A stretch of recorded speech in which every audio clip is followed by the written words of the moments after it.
I used to work the overnight shift at a small, independently owned hotel in the Midwest. It was a quiet place, only 3 floors and fewer than 50 rooms. On most weeknights, we barely had a dozen guests. I worked alone from 10 at night until 6 in the morning. And usually, nothing ever happened. That night started like any other. Around 11 p.m., the front door buzzer went off. I let in a man who looked to be in his mid-40s. He was tall, thin, wearing jeans, a baseball cap, and carrying a backpack. He walked up to the desk and asked if we had any rooms available. I told him the rate. He nodded, handed me a credit card, and the machine beeped like the payment went through. I gave him a key card and assigned him a room on the second floor. Before walking away, he paused. He didn't smile.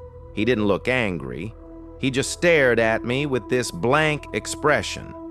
His eyes stayed on me for several seconds longer than normal, long enough for me to notice. Then he turned and walked toward the elevator. It felt strange, but not alarming, at least not yet. About an hour later, I noticed him again. He was sitting in the lobby lounge area. The TV was off. He wasn't on his phone, he wasn't reading, he was just sitting there staring straight ahead. Guests sometimes came down if they couldn't sleep, so I tried not to overthink it. But after another 30 minutes passed, something felt off. He hadn't moved at all.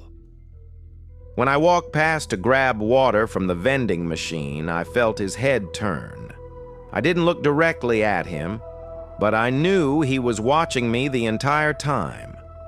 When I returned to the desk, I checked the reservation system out of boredom. That's when my stomach dropped. The room I had checked him into was listed as vacant.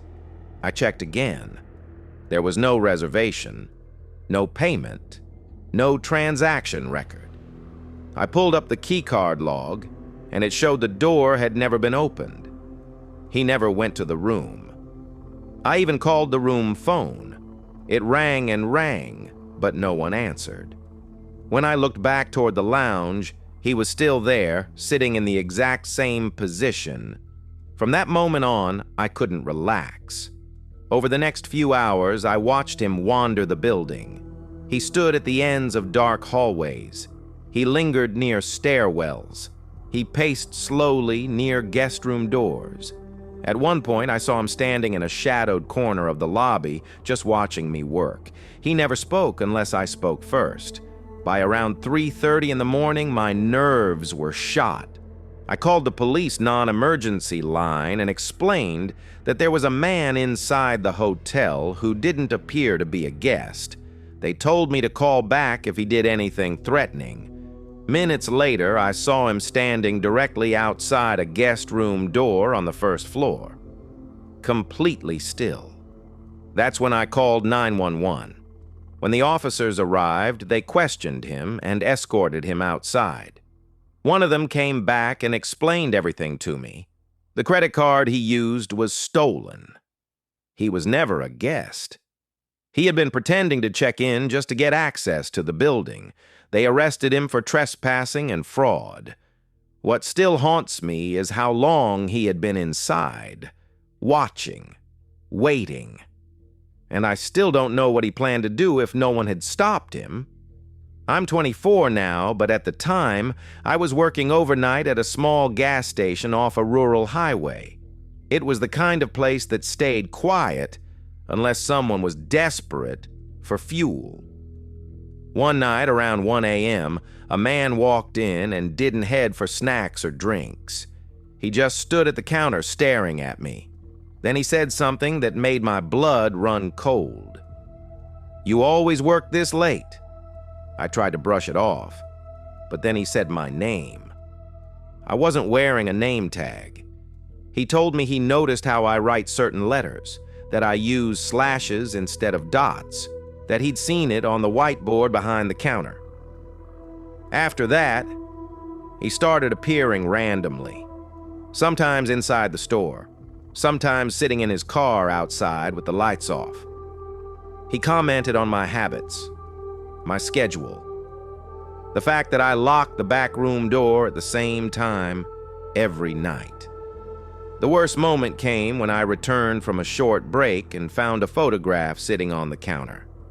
It was a picture of me behind the building, taken that same night.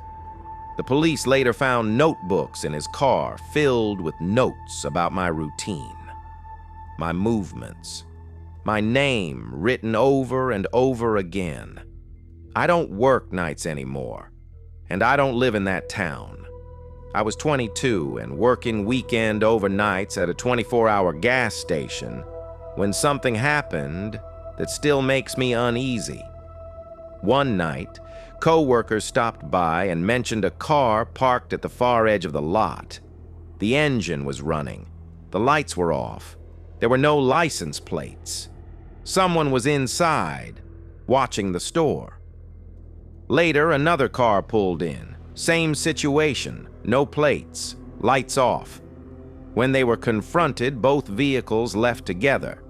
The next night, the same car came back. Multiple customers warned me about it. They described people inside arguing and pointing toward the store entrance. Thankfully, a group stayed with me until the car finally drove away. I never actually saw it myself, and that's what scares me the most. I once worked alone overnight at a small rural motel. Most nights, I stayed in the back office until someone rang the bell at the front desk. One night, the bell rang. No one was there. It rang again and again. The fourth time I saw it, a pale hand rose up from beneath the front desk and calmly pressed the bell. I ran and locked myself in the back room. On the security monitor, I watched a man crawl out from under the desk and wander the lobby like he had all the time in the world. When the police arrived, he vanished. They found a rock propping the door open. They never found him, and even now, every time I hear that bell, I think about that hand.